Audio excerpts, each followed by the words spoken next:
On today's College Football Enquirer, how big should the cap be? And hey, what's in the cap? We're going to talk about NIL. We're going to talk about Rev-Share. We're going to talk about the schedule in Washington, D.C. We're going to talk about the schedule for television networks. We're going to talk about how all that might or might not impact the 2026 season and beyond, when the playoff might expand. And NBC is no longer part of Comcast. So how does that affect the Big Ten and Notre Dame and the future? We'll talk about it all. This is the College Football Enquirer. I am not Andy Staples, as I feel legally recommended to say. I'm in that host seat, Ross. It's terrifying. You and I were texting before, and I was like, do you want me to do it? And you were like, yes, please, because I feel like you have the same apprehension as I do. That when fearless leader is gone, what do we do? That is Ross Dellenger. Andy Staples is out. Just for this episode, he'll be back, I promise. Don't fret. Ross, today we're going to talk about, a little bit of the usual, a little bit of the future, and then a little bit of the near term, because I'm going to take all the stuff you've been working on. We're going to try and map out what exactly is going to happen when. And if you are just a college football novice, as we approach the 4th of July, you're trying to figure out all this stuff that's happened in the offseason. Is this going to affect me or my team or my conference this season? All right? Yeah. Sound good, buddy? You Hi, ready? Godfrey. Hi, host Godfrey.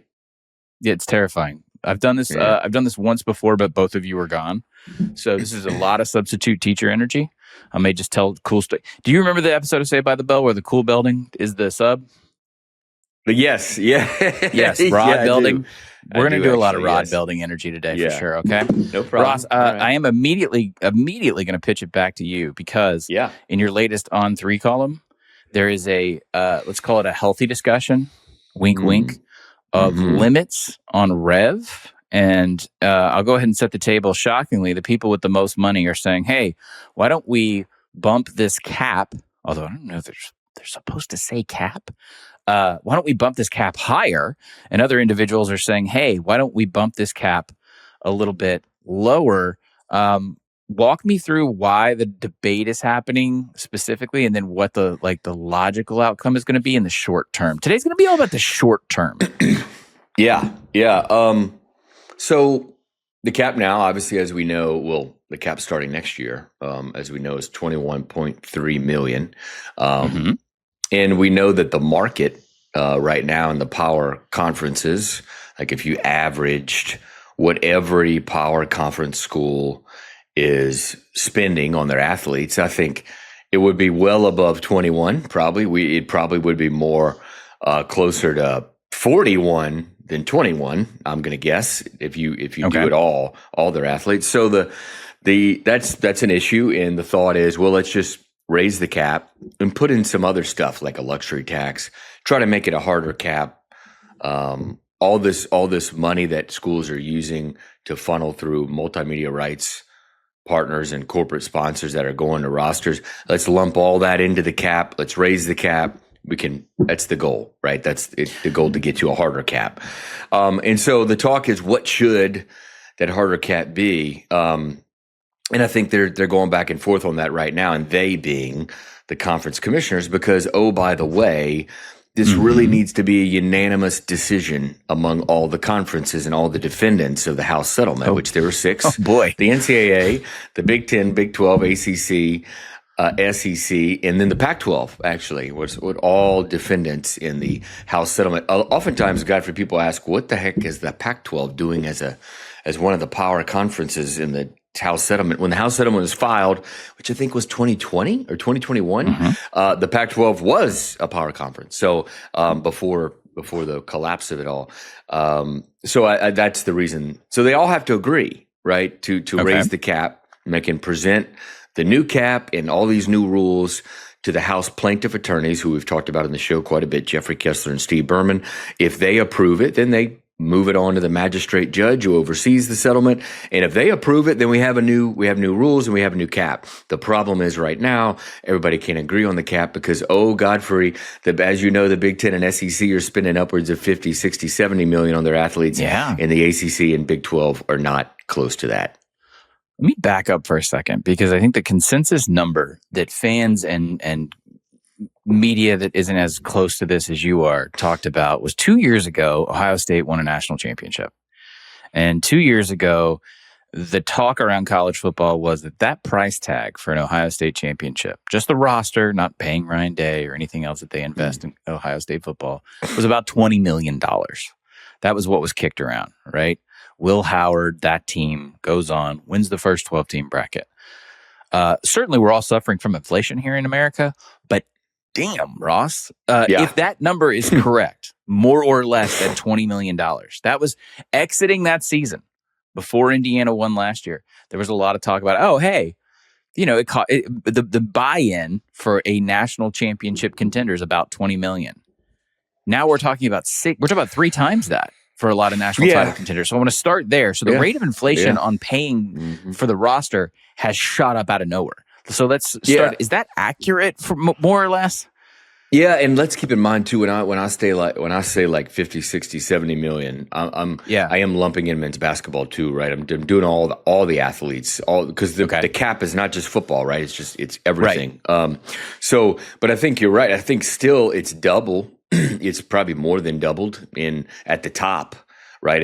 If Ohio State was at the top in was it 2024 season, right? Yeah, we'll call it the end of it. Yeah, I never know what to call it because that was sort of I don't want to say famous, but that was like the notable interview that I had with Ross Bjork at the Big Ten Football Media Day, which I think maybe Ross got a few calls after that when he acknowledged to me on the record, we're spending $20 million on our team this year, and it kind of blew up. And now you look, and they were the top then, and you look 2 years later. And I'm guessing the top team is high 40s, if not 50 million. So it's more than double the amount. I think that's accurate. What's crazier is men's basketball, right? I think 2 years ago, men's basketball roster maybe at the high end was 6 to 8 million. Now at the high end is probably in the low 20s. So it's probably tripled. That's been a real significant increase there. But both of them, right, have increased to the point where when administrators say it's just not sustainable, it's hard to square that when you have the salaries continue to rise. They keep paying more. They keep redirecting more revenue. They keep asking boosters for more. And I know why, right? Everybody wants to be competitive and win, but you can't on one side say, we can't do this anymore. And on the other side, keep doing it. Yes. So it's not an outlier is what you're saying. It's not one or two of the sort of the richest, most oil booster laden programs. What we're seeing is actually just kind of a market trend of an upper class that is saying one thing and doing another. Not that atypical, honestly, for college sports or American business. Right. But I want to go back because I get a lot of feedback on our show of people asking, are you talking about NIL? You're talking about Rev. Yeah. Those numbers are sometimes combined when we talk about things because we're talking about payment to players or sort of like the cost of the roster, for instance. But they're negotiated and litigated in separate spaces. So we're just talking about Rev here. That doesn't even include individual NIL deals, which we're dealing with the clearinghouse on that. And that number as well is, we think, for as much as we can discern from what's available, also skyrocketing. So the number might be bigger. Yeah, I think so. But the goal of any cap raise is to take all of that or most of that NIL. Basically, any above the cap spending that schools are doing by way of multimedia rights or corporate sponsors, right? Apparel brands, any business that has an affiliation or a contract with the school. All their compensation to the roster would be counted into this cap. And by the way, that's what the congressional bill says. The Senate bill does do this already. But if you're going to do this, then you have to raise the cap. So the idea is all this third-party money, at least with affiliated entities that are contracted with the school, count against the cap. We raise the cap, maybe put in a luxury tax of 20, 30%.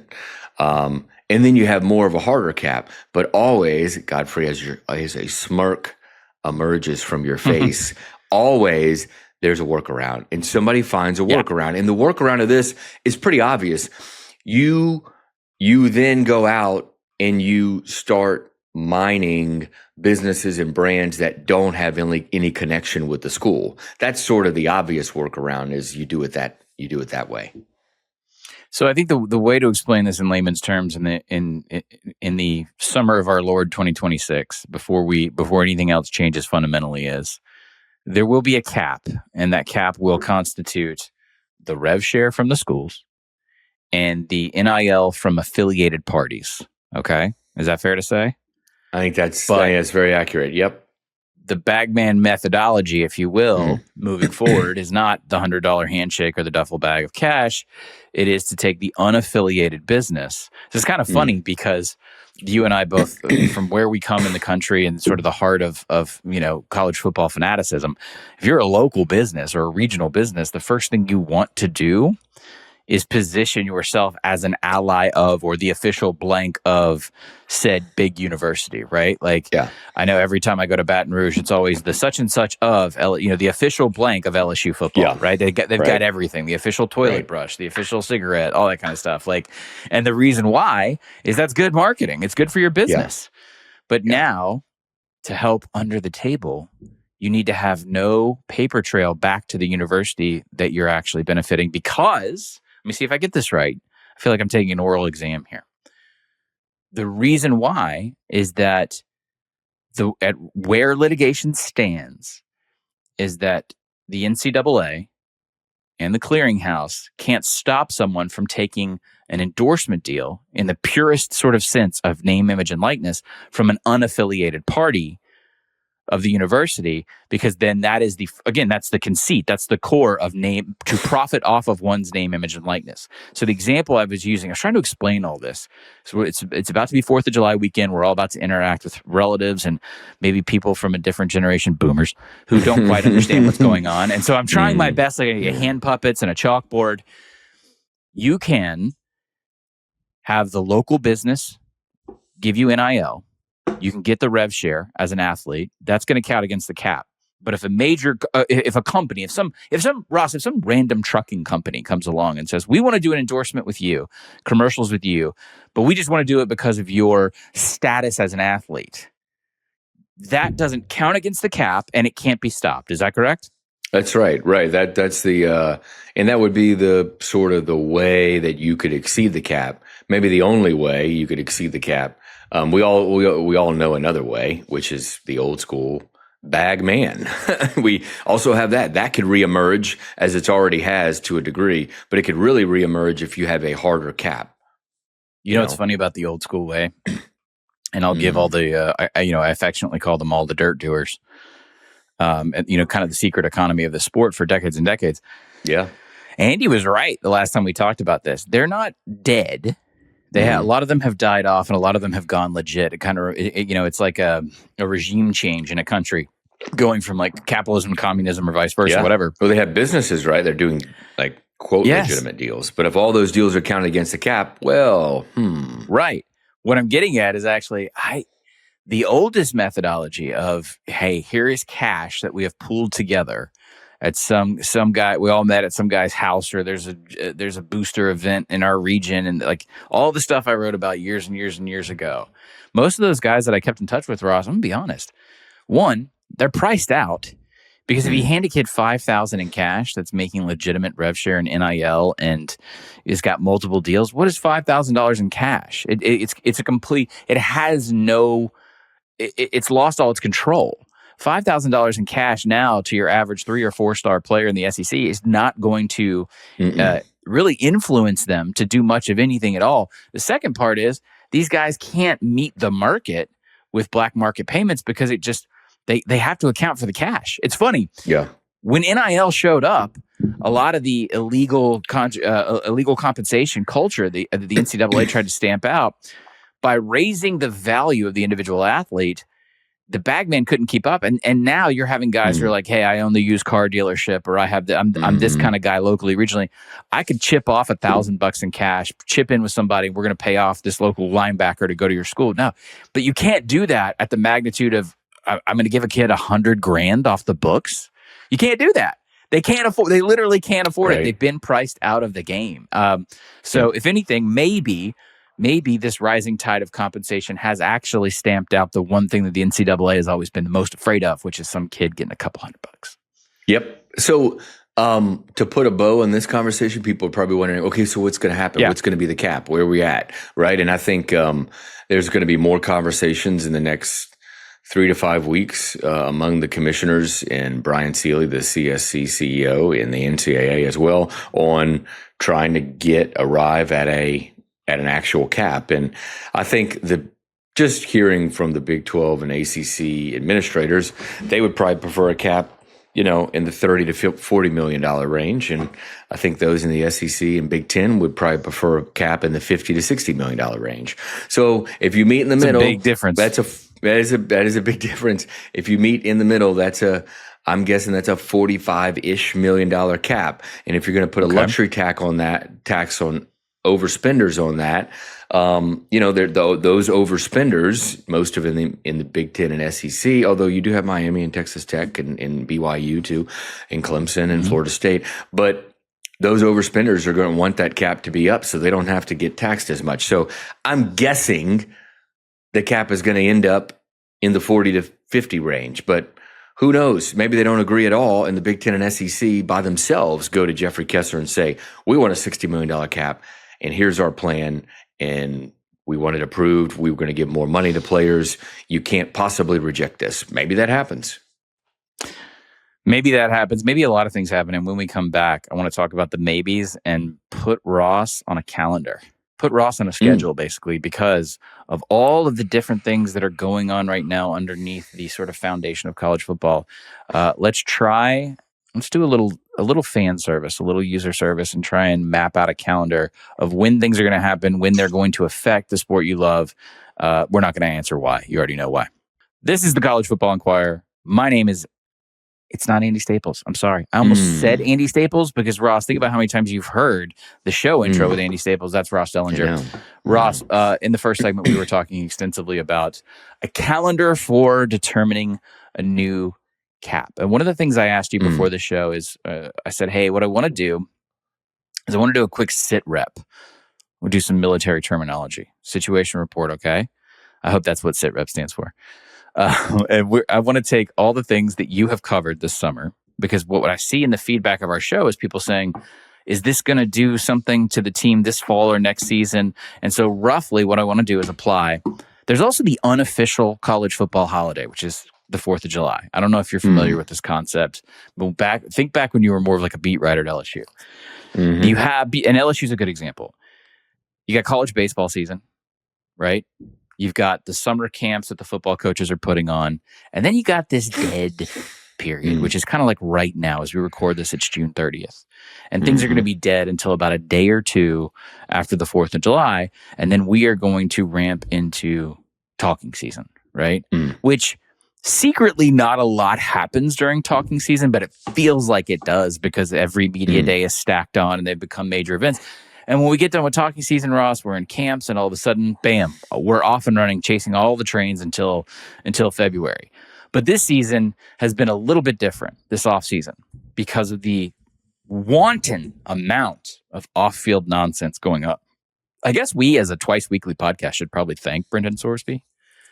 Maybe like a gift card or something. I don't know. Yeah, the content. It was good. It was good content. Yeah. Thank you, Brendan. What I want to do is, people have asked, hey, is this going to affect X? X is going to affect Y. We used the Trinidad Chambliss example on last week's shows. So I tell you what, let's start with what's going on in D.C.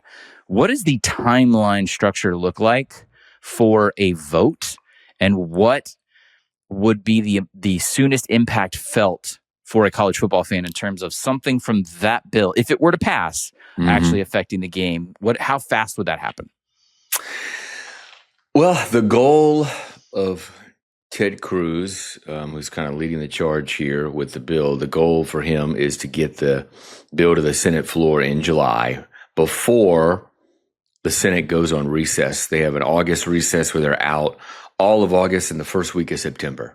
And so before you have that big break, you want to get the bill through the Senate floor. And they have, I think it's 15 or 16 working days, the Senate does, before that break. Now, they're on break right now for another week, or another 2 weeks. Yeah, I think another 2 weeks. And so they come back July, maybe 10th or 11th. So from that day, they have 16, I think 15 or 16 working days. So, that's optimistic, I think, to get it on the floor at some point in July.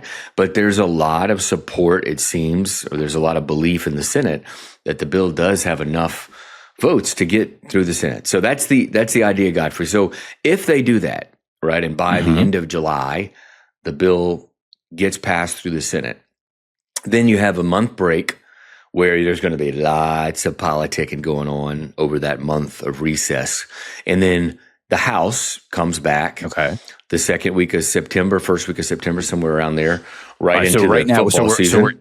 We've now started the football season. Okay, so this thing still has not technically gone into effect yet. If it passes the Senate, all right. Yeah, there's no way it's going to go to an effect by football season, right? I mean, that's what Ted Cruz and Ray Cantwell had hoped for, but it would be stunning if that would happen.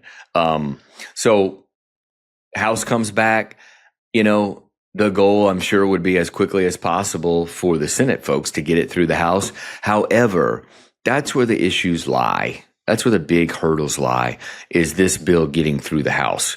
Because the House leadership, both from Mike Johnson and Steve Scalise from Louisiana, very close, I think, to the SEC. The SEC right now opposes the bill. That's an issue, right? The Congressional Black Caucus, many of its members in the House, opposes the bill, or at least, I don't want to say opposes the bill. They want the bill delayed. They don't want any bill that helps sort of college athletics right now. So there's a lot of issues in the House is the point. And it's going to take weeks, I would think, of negotiating and all that stuff to get this bill through the House. So I'm going to guess when you say that the earliest, go ahead. The earliest that the bill hits Donald Trump's desk, and this is the most optimistic view ever I'm giving you, is early October, right? Like something like that. Like that's probably the earliest. Then. Okay, if that's the earliest, that's like a near Pollyanna situation for this bill. Yeah. If it clears several hurdles, and we started with one that's not a certainty, which is getting out of the Senate, getting through the House, getting to Trump. Yeah. 2 follow-up questions real fast. One, if you're a college football fan, you don't have to absorb this, or you don't. None of the ramifications will be felt going into the 2026 season. So there's your headline. The second part is this. That's really close to the election. So it feels like if you're a Democrat in the House, you're probably going to try, like you said, with the Congressional Black Caucus, for instance. You would probably want to dig your heels in a little bit to see what the makeup of the House and Senate look like after November. Because that's really close, right? And I don't think anybody... It's a month away. It's about a month out of my optimistic timeline. Yeah, and I don't think anybody on the blue side is necessarily interested in doing anyone any favors. And then second is this. We just saw the President of the United States. All he had to do was sign a housing bill. Just sign a housing bill to bring it into law. And he made huge news nationally to the detriment of his party by simply refusing to sign a bipartisan housing bill that the Republicans and Democrats had worked together to get through to his desk, because he's locked in, like we call it down south. He's weasel locked on voter fraud. Am I grasping here to correlate the idea of, like, would he want to sign something that has bipartisan support for college sports if he won't even sign a housing bill? It feels like we're getting unlikelier and unlikelier as we add context. I'm just basing these next comments off of conversations with whether it's White House people or people in Congress, that the president wants to sign whatever bill on college sports gets to his desk. That's been made pretty clear to me. That's not going to be the issue. The issue definitely is going to be in the House, in House leadership. And I think, Godfrey, it's June 30th right now. So this week the Senate is off.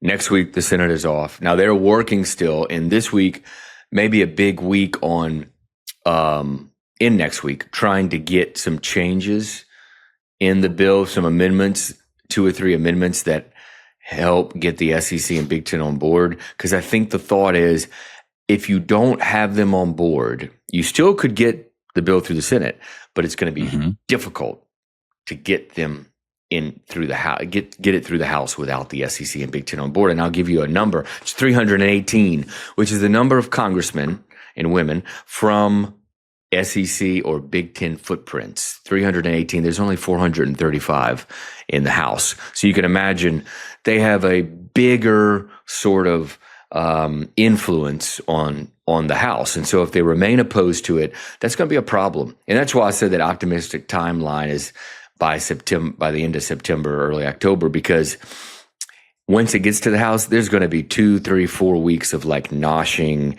and maybe more of trying to change this and change that. And, it's not just the House's issues isn't just SEC and Big Ten related, Godfrey. It is the SCORE Act, right? The House's baby, the SCORE Act that died.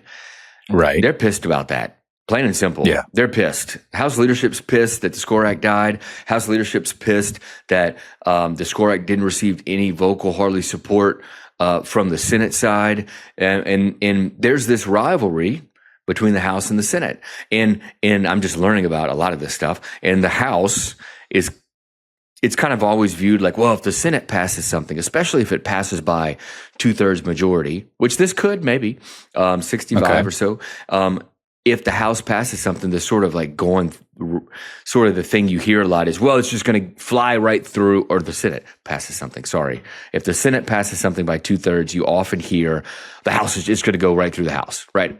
They'll just check the boxes. Man, the House does not like that, right? And House leadership doesn't like that.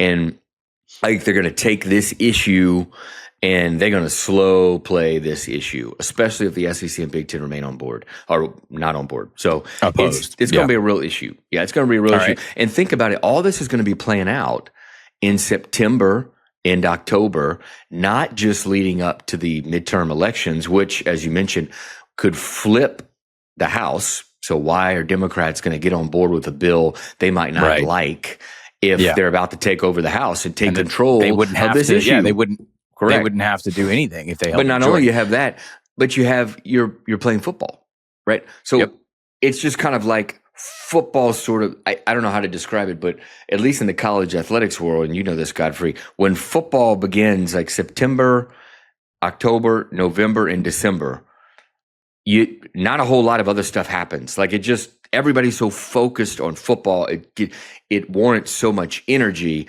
that I wonder if even that will slow things down. Okay. 2 things I want to follow up on. First one, the next possible time we could see real movement on a playoff certainty, a change in format structure, teams participation. We are entering, I want to reiterate this because this is probably the thing I get asked the most. Yeah. How many teams are going to be in the playoff this year? And I tell them, it's the same thing. Still 12. Then I have to go. I do have to explain the new Notre Dame exception, which again is that's not a conspiratorial reaction to what happened to Notre Dame last year. That was scheduled to arrive previously. Okay. I want to say that one more time. If you are pro or anti Notre Dame, this was just on its way. What happened last year was just circumstantial relative to the new format. Okay. So basically Notre Dame, don't lose one game. You're probably going to be fine this year. Relative to last year's record without going through their schedule. We are going to have 12 teams in the playoff this year. When is the next time we are going to see that's a tough word for me to pronounce. I can write it. Substantive conversation about the structure of the playoff? Probably August. I think what event would that be? A potential college football playoff meeting among the commissioners. A potential? Potential, yeah. So there's nothing... They have an annual meeting at the end of September, which is an annual, all the commissioners get together in Chicago. There's no sort of annual like July, August meeting. They had their annual June meeting right in Denver. But I think that you will see a meeting in more like mid-August. I think that'll end up being scheduled if it hasn't already. It won't be any kind of public announcement probably, but that is where I think you'll have a conversation about will you have a decision then? Unlikely, because I think any decision is going to take, obviously, the SEC getting on board with 24. And so I think that will come in the SEC president's room, which means you have to have an SEC president's meeting. And I think they, too, meet, I want to say annually, like in late August or something like that. So August is a big month. I think by the end of August, by the start of football season, Godfrey, we'll have a little better idea of where we're going with the playoff and whether it's going to be stay at 12 in 2027 or if it's going to go to 16, which is unlikely, or going to go to 24. I think the most likely option is that it goes to 24, stays at 12. That seems to be the theme. I want to push back on one thing, and then we're going to get out of this topic. Yep. The other calendar-based thing we're going to wait until Andy gets back, and that's basically all of the tweaks that happen annually with oversight and things at the NCAA. We'll talk a little bit about that later this week. The last thing I want to ask you here, you said it's unlikely they go to 16, and it seems that the kind of mentality going into the next meeting, hypothetically in August, would be to somehow cajole the SEC into accepting 24. Are we not in a position or a likelihood of the reverse occurring, which is that the SEC throws whatever weight it's got left and tries to convince the opposite power in the Big Ten / Fox to say, why don't we meet at 16? Or some asinine structure at 18 or something like that? Is that not likely? No, not likely. I think that's tried already and failed. I think last fall and into all the meetings that happened December, January, especially around the championship game last year, there was an attempt made at that. There was an attempt from the Big Ten in the SEC to try to reach some kind of compromise where you would do, I think it was the Big Ten's offer, where for 2 years you go to 16, and then on year 3 you go to 24, and the SEC rejected that offer. Because they didn't want to commit themselves to going to 24 in 4 years when you don't exactly know how the landscape will look necessarily. So I think that that's already been tried and failed. So I don't expect that. I expect that we're in a place now where it's 12 or 24. And I think the Denver meeting, most of the time was spent on talking about 24 and the calendar around 24 and how difficult scheduling 12 additional games may be in a December calendar, even if you get rid of the conference championship games. And so there's just all those difficulties and hurdles around that. Ross, you mentioned conference championship games, everyone's favorite fake tradition in college football. When we come back on our final segment, we're going to talk about a network that tried. You ever try and sublease a place? You ever just be like, hey, you can stay in my apartment this summer if you pay the rent? Yeah. A major national network did that with the Big Ten championship. It didn't work out so well. And now they're kind of a whole new entity, which affects all of college football television rights. We'll talk about it when we come back. This is the College Football Enquirer. I'm not Andy Staples. I'm Stephen Godfrey. I'm getting more comfortable saying it every time we lead back into a segment. Ross, you remember Versus? You got any memory of Versus? Oh, you know what I'm talking about? What's your memory of Versus?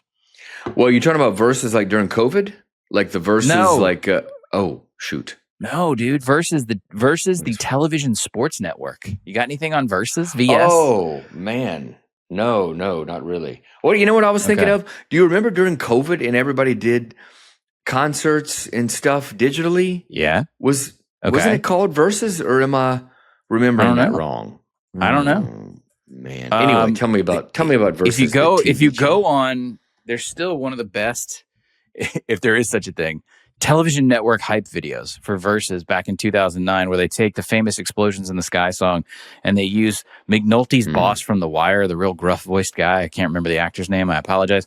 And it's like a hype video because they had just gotten the rights to like Mountain West football. Utah Mountain West era. And this was a time when cable channels still mattered, Ross. I had recently worked for a cable channel back in the late aughts. Or still working. Actually, no, in the late aughts, I was still working. Technically, I was working for Spike TV. Versus became NBC Sports. They parlayed, Ross, like some bull riding rights, some super low tier G5 rights, no offense to the old Mountain West, and they became NBC Sports.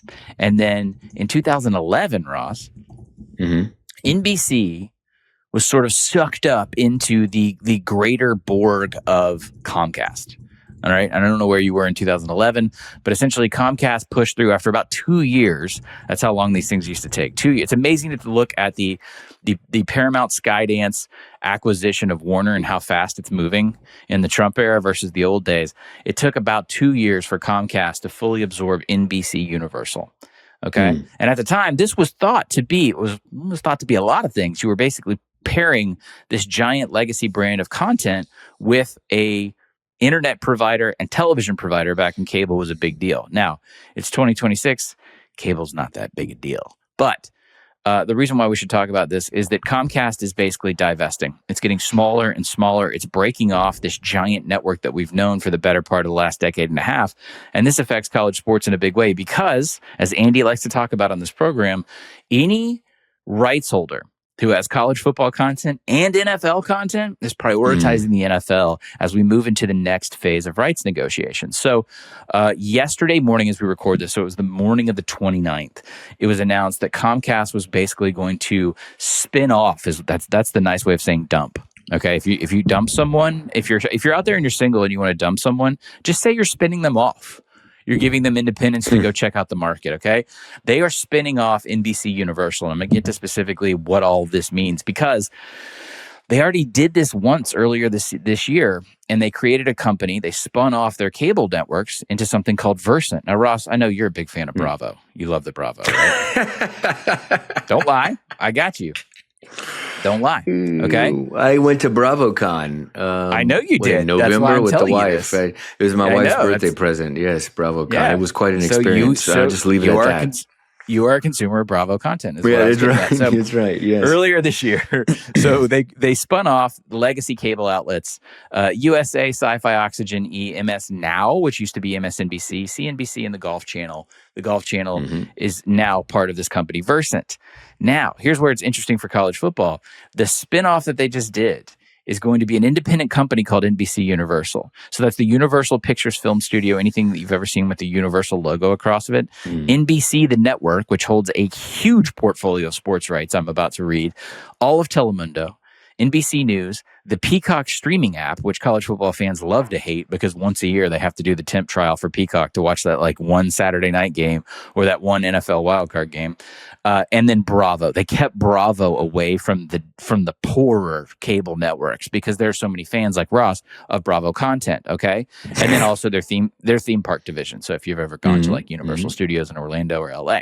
Okay. By the way, I should also mention this is also including Sky. If for some reason you're watching this over in Europe, the United Kingdom, this is a huge company, Ross, but it's thought to be in the rights market out in LA, not a company that's going to survive on its own. The first thing it's going to do once all the tax implications are done and they divest these entities, it's going to get absorbed. It's going to get bought up.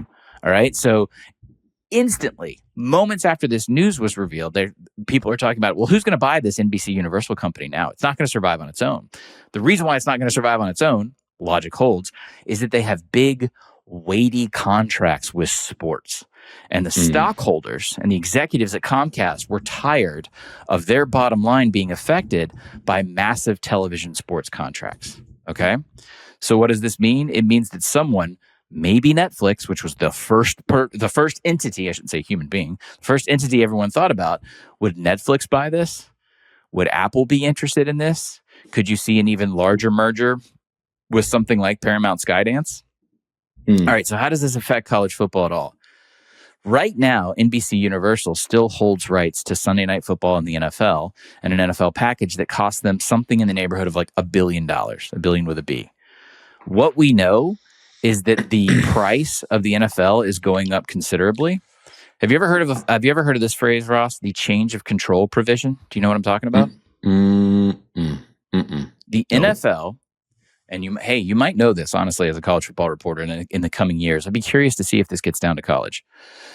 The NFL has something called the change of control provision with all of its rights holders. And what that means is if there's a change in ownership or a fundamental company restructuring, investor, basically, if the look of the company you're partnering with changes fundamentally on the ownership line, we are allowed to flip that switch and reopen negotiation. The NFL is eager to do that because they want to rush to market right now to raise their rates. So It is thought that NBC Universal is going to have to focus on keeping the NFL. They're going to make a move to keep Sunday Night Football and to try and invest as much as they can in NFL content. All right. Now, where does that leave the college football? Notre Dame, legacy NBC partner. What do we know about the Notre Dame deal, Ross? It is bespoke. Some people think it's overvalued. Some people think it's undervalued. It's also a perennial topic of conversation with, I would say, even college football casuals, because NBC owns the home inventory for the Irish, who schedule independently, but they don't own the away inventory. So every time Notre Dame schedules, it has to be with a sort of value mindset for delivering for an NBC Universal. I can't remember if we talked about this on the show. NBC tried to pull a fast one, we think, based off the reporting of Brett McMurphy. This is who I was following when I was putting this together. The 2026 Big Ten championship game, the one to come, all right? NBC held the rights to that. They tried to essentially sublease it, to sublet it to another network or a streamer. The reasoning was that it was thought that because Peacock, the app, had created so many losses for the bottom line, that NBC as an entity under Comcast was basically looking to sort of gin up some cash. They were trying to sublicense it to a streamer for something like the people in the industry said it was $60 to $70 million. Ross, one game. One championship game, $60 to $70 million is what they wanted to sublicense it for. Now, unfortunately, there's a little provision. As you know, Fox is basically sort of the owner of the Big Ten's television rights, and they run the Big Ten network. It is going back to Fox this year for something in the neighborhood of $45 to $55 million, specifically because Fox has a clause that says you can't sublicense a sublicense. We already gave you this inventory, and so if it reverts back, then we get it. The long sort of way around this is that we might be minus one major rights holder who's going to be interested in top dollar for college football when we go back to the table in the next couple of years. Whew.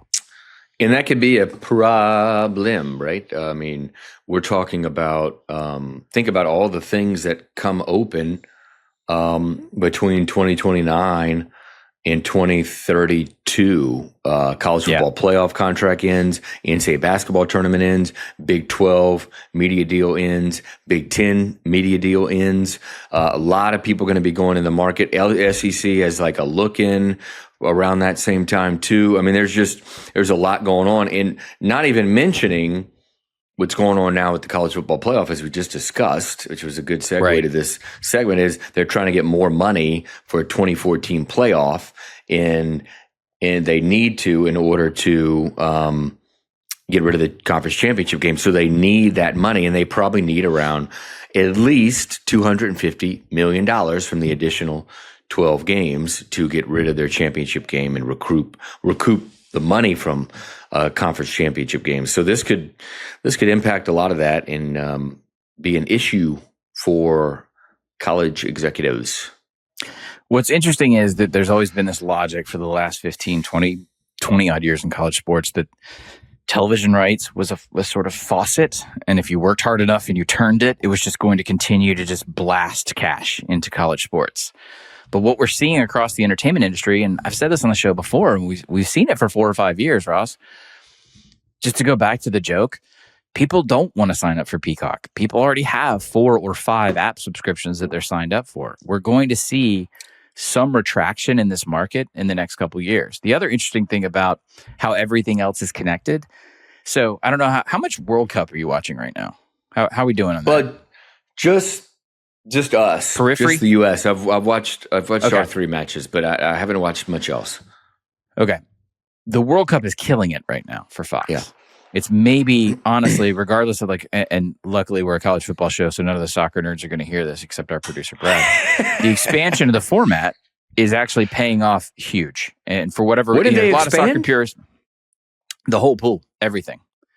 So there's more teams in the World Cup than ever before. Much like college football playoff expansion, basically. They expanded all the pools, so you used to have this thing called the group of death in group play.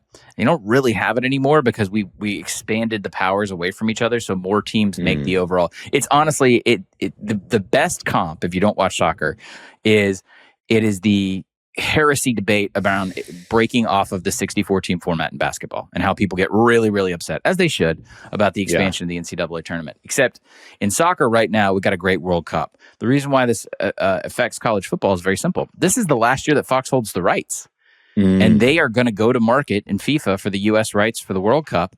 And one of the places thought to be a landing spot is NBC Universal, because they hold the rights to the Premiership, which is the English soccer league that airs in the morning if you're a sicko and you're up at 6 a.m. with like an infant, or you're just a weird soccer fan. NBC is probably going to try and bid on that. So's ESPN. They used to hold the rights on this. The market is becoming more crowded. This is what I was trying to explain. Also, NBC just paid a huge bill to get back in the game with the NBA.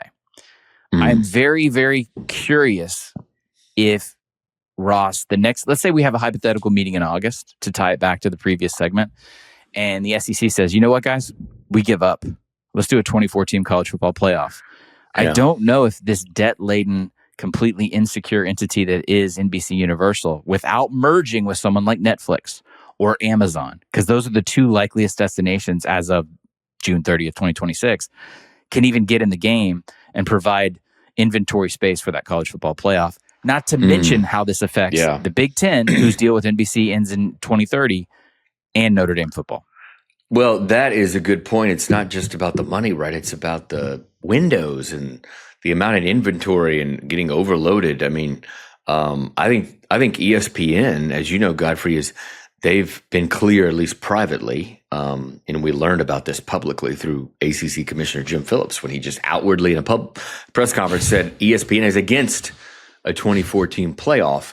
And I think part of the reason is the amount of windows the amount of windows that'll be clogged with NFL games as well already. And so that's a big issue. You know, in Denver, when the commissioners met to discuss the expansion of the playoff, that was a big topic. And I heard from the room, Greg Sankey and John Steinbrecher were two of the commissioners who were asking a lot about how we're planning on scheduling all these games and how much of an issue it would be with the networks and with the NFL. And there's just a lot of hurdles there. So it's a great point that window is really clogged from an inventory perspective. And all this is, you know, one of the things we haven't talked about, Godfrey, is like the NFL is going to go to market early and take a lot of money out of the market. And also they continue to encroach on the college football schedule. And I don't know that that's going to stop anytime soon. I'm sure they'll continue to try to encroach on the college football schedule. Ross does the heavy lifting on the reporting on this show. Occasionally I throw a dart against the board, but I'm pretty accurate. Labor Day. They're coming for Labor Day, guys. This is not an industry secret. This is something that is openly discussed. They took Thanksgiving. They've taken Christmas from the NBA. They took Black Friday. They're going to take Labor Day. So watch out. All right, Ross, go do some journalism. We'll be back with hopefully Andy Staples to guide this ship, because God knows it's weird being at the wheel of this machine. My name is Stephen Godfrey. That's Ross Dellenger. We will see you Thursday.